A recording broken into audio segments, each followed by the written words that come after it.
What is up, guys? It's Alex Johnson here, the founder and lead analyst at yardsperfantasy.com.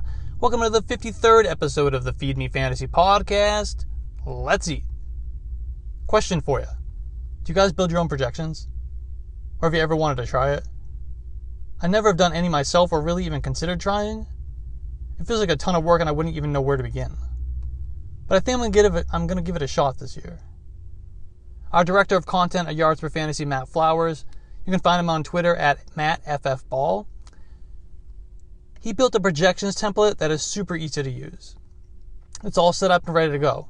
And we made it available on the website, yardsperfantasy.com/projections. That's yardsperfantasy.com/projections. We have a free version that is simple and easy to use for anyone who either has done projections before and doesn't want to go through the setup and process to get it ready, or for anyone, like myself, that hasn't done them before but wants to give it a shot. We also have a premium version where for just $5 you'll have each team's 2020 data right there in the template to refer to while building out your 2021 projections. And you'll also get each team's players already populated right into it.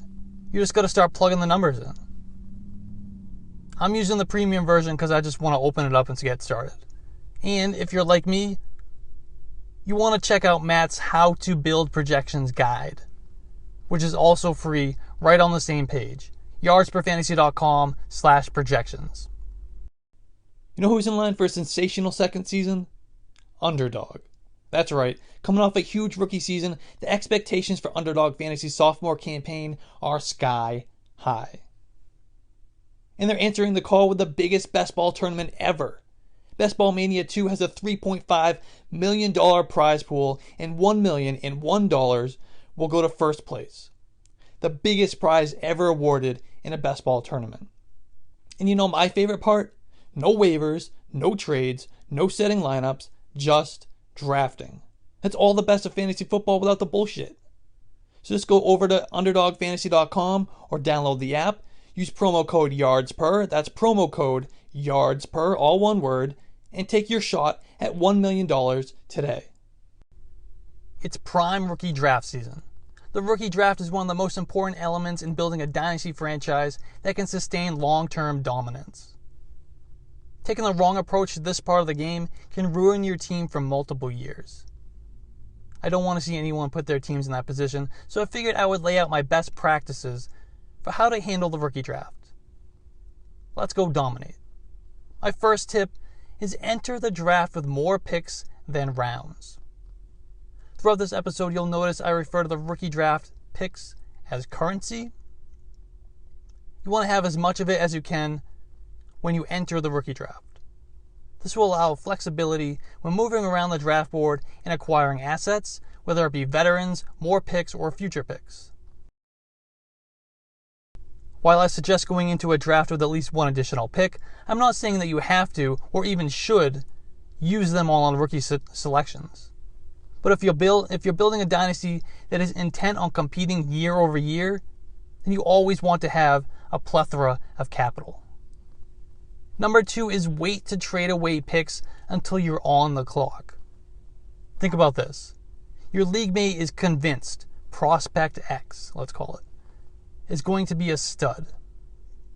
He or she has fallen in love with this player during the pre-draft process and cannot wait to finally acquire his or her share of this player for the first time. You're now on the clock and your aforementioned league mate is sweating it out, hoping their guy falls to their selection. The longer the clock ticks, the more anxious and desperate they are to make a move.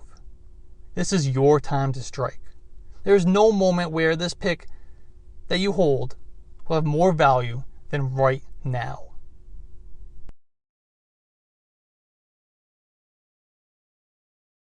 You have a desperate manager who wants to trade for their guy and has an opportunity to trade for the chance to press the draft player button. It's a sweet moment. This is when that pick holds the most value. Not at the combine, not during the NFL draft, not the day before your league's rookie draft, and not even after you actually picked the actual player. On the clock, in the moment, is when you'll be able to retrieve the most bang for your buck. Tip 3 is don't trade up. We all think we know these prospects inside and out. We've gone through our process, whatever that is, and we're convinced we know best. We all fall victim to this every year. The truth is, we really don't know as much as we think we do. We just have to accept that. Whether the process is film grinding, analytics, or a combination, we simply don't really know. And that's okay. But we must embrace the variance. That's why more often than not, it's suboptimal to trade up thinking we know a certain player is going to hit. We just don't. So why give up precious capital to go all in on one guy when in fact we're actually lowering our chances of hitting because we just gave up multiple lottery tickets to move up? The best practice in most cases is to move back within a tier and collect more picks, players or future picks. Learn to take the emotions out of drafting and operate from a more logic and reasoning perspective, and your long-term results will reflect positively. Of course, as is the case with all of these tips, there are obviously certain circumstances that warrant a move up. This is not a never ever type of situation. Number 4 is use early picks on running backs. Of course, this doesn't mean take Trey Sermon over Jamar Chase, or even any of the top 5 or so wide receivers.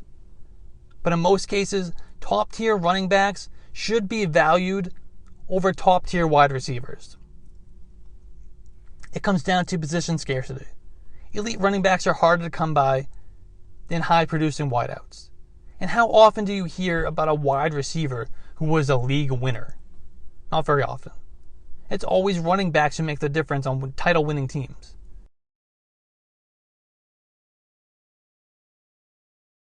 It's no different than why we see running backs go at the beginning of seasonal league drafts.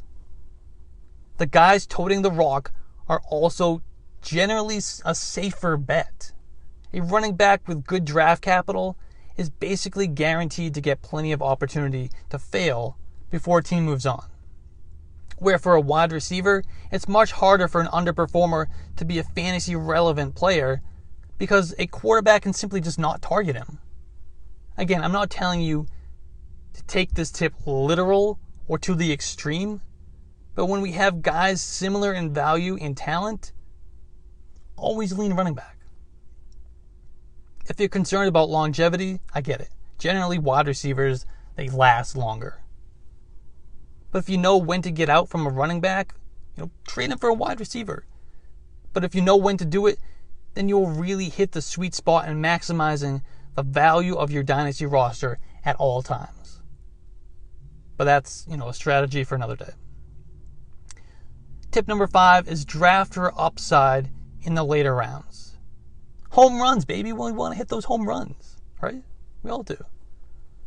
The early rounds of your rookie draft are for the safe bets, though. You don't want to squander a high-value selection, so it's important to lean floor over ceiling in the first round and, the first half or so of the second round. But the cost of missing and the hit rates is much lower the later we get into a draft. That's why once we hit round 3, it's all about upside. We want to take a shot at that home run.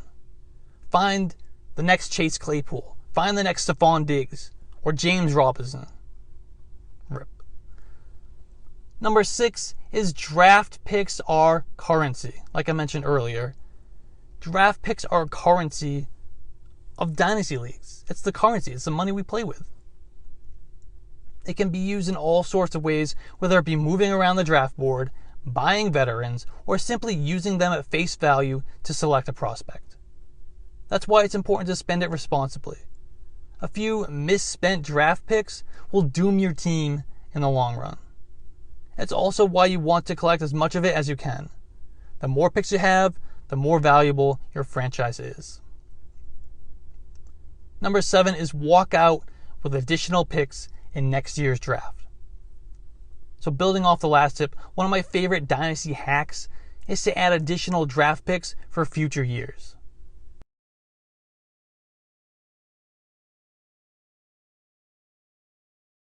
That's why I go into every rookie draft with the goal of walking out of it with at least one more future draft pick than I had going into it. I can do that in a number of ways. I can trade back and acquire a future pick. I could also trade out altogether. Maybe an early second for my opponent's future first, for example. Either way, I've set my team up for sustainable success and given it flexibility by adding that precious currency.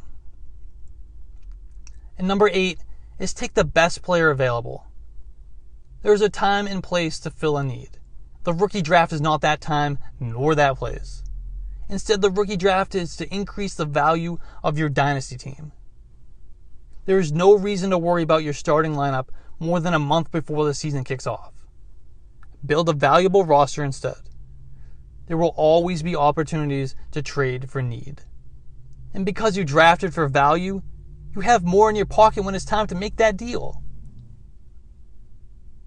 Finally, the last tip is to use yards per fantasy. Use our rankings. Use our articles. Use our analysts. We have an Ask the Expert feature on the app. The Yards per Fantasy app. Go to the App Store or Google Play Store. Download the app.